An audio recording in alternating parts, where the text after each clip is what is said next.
सबको राम राम। जय हिंद, जय भारत, जय सर्व समाज। जब न तब एक मुद्दा आता है कि माता सोनिया गांधी विदेशी महिला है। अब जब ये सवाल उठता है तो उसी विदेशी महिला ने अपना 10 वर्ष का शासनकाल माननीय मनमोहन जी को देने का काम किया था। उतना बड़ा त्याग अगर बीजेपी में और आरएसएस में हो तो कोई बता दे। जिस विदेशी महिला की जिक्र बार बार होती है, उस विदेशी महिला का पति देश के लिए शहीद हो गया था। अगर बीजेपी में कोई शहीद हुआ हो तो बताए, आरएसएस में कोई शहीद हुआ हो तो बताए। उसी तरह आज प्रज्ञा ठाकुर जी ने आवाज उठाया है कि विदेशी महिला का बेटा प्रधानमंत्री नहीं बन सकता, विदेशी महिला का बेटा भारत में नहीं रह सकता, इसे देश निकाला कर देना चाहिए, इसको देश से बाहर कर देना चाहिए। हम समाज से पूछना चाहते हैं कि जिसका बाप देश के लिए बलिदान हो गया, जिसकी दादी देश के लिए शहीद हो गई, जिसके परिवार का एक एक बूंद हमारे देश के काम आया, जिसके परिवार का एक एक रुपया हमारे देश के काम आया, उस आदमी को बार बार लांछित करना, बार बार देश निकाला देने की बात करना और बार बार देश से खदेड़ने की बात करना अच्छा लगता है क्या? हम ये पूछना चाहते हैं कि अगर हमारा बच्चा है, हम मान लेते हैं बनारस के रहने वाले हैं और हमारा संबंध दिल्ली तक है, हर जिले में हम भ्रमण करते हैं अपने पार्टी को लेकर, आरटीपी को लेकर, तो सारे जिले में हमारे लोग हैं। कहीं हमारी किसी जिले में किसी से संपर्क हो गया और वो कहे कि हमारा लड़का है, हमारे अपने लड़की से शादी कर दीजिए, चाहे आपका लड़का है हमारी लड़की से शादी कर लीजिए, तो अगर हम ऐसा करते हैं तो इसमें गुनाह क्या है? हम बनारस के होते हुए बनारस में ही शादी क्यों करें? हमें जहां पसंद आया हमने शादी किया।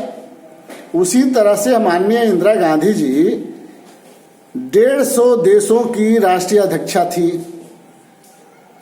और 150 जहां देश हो और जो 150 देशों में जिनका आना जाना हो, और वो आदमी अगर कहीं अपनी बेटे का शादी करी और कर लिए तो उसमें गुनाह क्या है?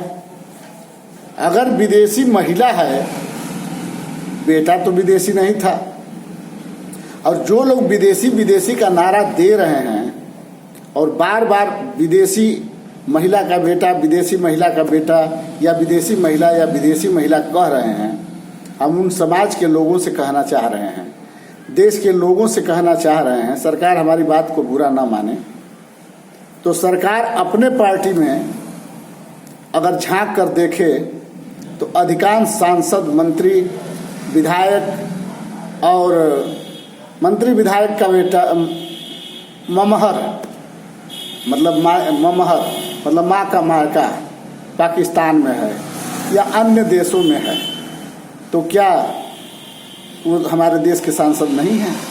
क्या वो हमारे देश में मंत्री नहीं हैं? क्या हमारे देश में कुर्सी नहीं संभाले हैं?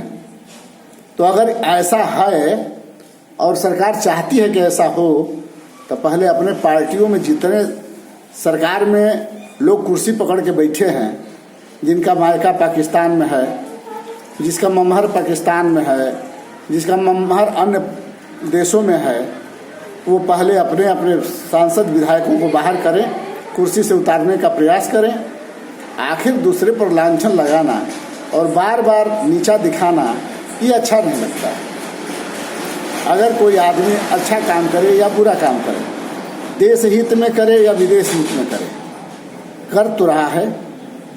हम अगर कहते हैं कि सरकार इतनी भ्रष्ट है कि कोई भारत में रहना नहीं चाह रहा है, तो जब हम कहते हैं तो भारत का इज्जत बढ़ रहा है अगर कोई और कह रहा है तो भारत की बदनामी हो रही है। इसी तरह बीजेपी और आरएसएस में बहुत ऐसे लोग हैं जो बाहर की भारत की निंदा अन्य देशों में जाकर करने का काम किए, जो कभी कभी वीडियो में देखने को मिलता है। इस समय तो बहुत मिल रहा है, और जो सच्चे पत्रकार हैं वो दिखाने का काम भी कर रहे हैं। तो हम ये पूछना चाहते हैं कि जो पार्टी पहले पैसे के लिए अंबानी को, मीडिया के लिए अंबानी को अपने हाथों का में लाने का प्रयास किए, जो आदमी अपने फायदे के लिए, मतलब कहना नहीं चाहिए, मतलब सरकार को बुरा ना लगे, हम कुछ बात कहना इसलिए चाह रहे हैं कि कुछ बातें लोग ऐसे कह देते हैं जो सुनने में अच्छा नहीं लगता है। तो हम ये कहना चाहेंगे कि प्रज्ञा ठाकुर जी अनर्गल जो बातें बार बार करती हैं और इस पर सरकार अंकुश नहीं लगाती है, तो इसे क्या कहा जाएगा? इससे हमारे देश और प्रदेश की बदनामी नहीं होती है? हम ये पूछना चाहते हैं कि जब हमारे प्रधानमंत्री जी सत्ता संभालते ही अंबानी जी को साथ लिए ताकि सारी मीडिया उनके फेवर में हो जाए, और जब सारी मीडिया उनके फेवर में हो गई तो उन्होंने अडानी जी का साथ लिया और कारपोरेट को अपने हाथों में ले लिया।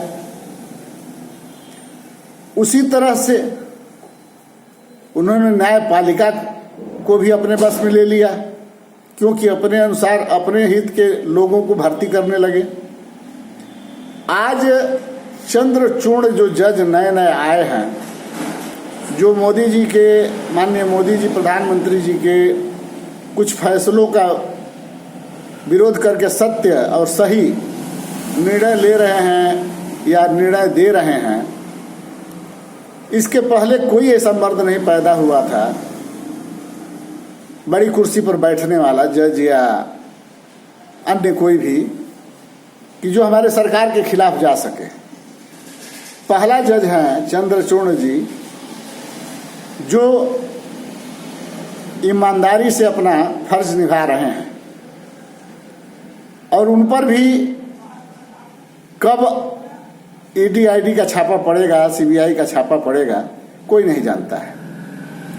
जो भी सरकार के खिलाफ बोल रहा है तो वहाँ ईडी और सीआईडी पहुंच जा रही है, क्योंकि ईडी और सीआईडी सरकार के कब्जे में है, निष्पक्ष नहीं है।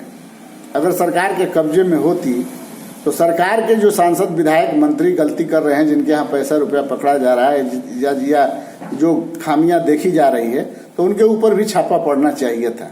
लेकिन नहीं, कभी बिहार में छापा पड़ रहा है, कभी गुजरात में छापा पड़ रहा है, कभी कर्नाटक में छापा पड़ रहा है, कभी हैदराबाद में, कभी मुंबई में, कभी सांसद विधायक खरीदे जा रहे हैं। तरह तरह की बातें आ रही हैं जो हमारे देश और समाज दोनों के लिए नुकसानदायक है।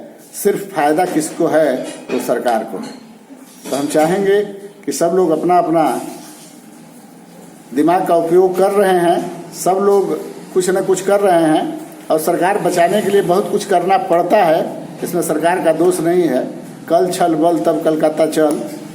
तो हम चाहेंगे कि आप लोग इस बात पर विचार करें। सरकार किसकी रहेगी नहीं रहेगी हम नहीं जानते हैं, लेकिन अनर्गल की बातें बंद किया जाए कि फलाने विदेशी हैं, चिल्लाने